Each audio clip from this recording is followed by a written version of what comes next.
15 আগস্ট সমাগত সেই উপলক্ষে আমাৰ দল সংগঠন নিৰ্দেশ দিয়া মতে গোটেই ভাৰত অসম তথা লামডিঙত বিভিন্ন ধৰণৰ সেৱামূলক কামবিলাক হৈ আছে।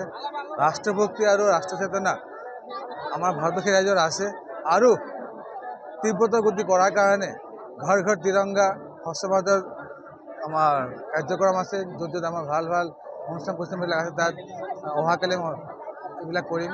তাৰমানে এইটো এটা ৰাইজৰ হকে আমাৰ 15 আগষ্ট যেন ধুনীয়াকৈ যেন পাতা হয়, তাৰ কাৰণে এটা আমাৰ মানে এনেকুৱা কাৰ্যক্ৰম লোৱা হৈছে। দাদা এইটো আছিল আমাৰ ছাত্ৰ আন্দোলন, এইটো হৈ গ'ল এইটো হিন্দু মুছলিম। এছাম ব্যক্তিয়ে এইটো হিন্দু মুছলিম কৰিব বিচাৰি আছে। মোৰ ভাৱমতে কিবা এটা হৈছে, তাৰ কাৰণে আমাৰ বাংলাদেশ চৰকাৰ হওক ভাৰত চৰকাৰ হওক নিশ্চয় এটা নিগোচিয়েশ্যন কৰি আছে। অহা দিনত নিশ্চয় ঠিক ঠাক হ'ব। কিন্তু এইটো লৈ পেলাই কোনো আপোনালোকে যদি মোৰ আহ্বান হ'ব, যিহেতু 15 আগষ্ট আমি সকলো ঘৰত আমাৰ তিৰংগা আমাৰ লগাব লাগে আৰু লগে লগে বাংলাদেশৰ সন্দৰ্ভত কোনো বেয়া মন্তব্য কৰিব নালাগে, যেন এটা মন্তব্যৰ কাৰণে আমাৰ অসম ৰাজ্যত বা আমাৰ মাজত ভাতৃত্ববোধ নষ্ট হয়।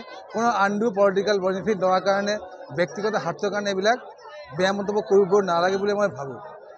যিকোনো খবৰৰ বাবে যোগাযোগ কৰক 7099017330 আৰু 7099017110 নম্বৰত।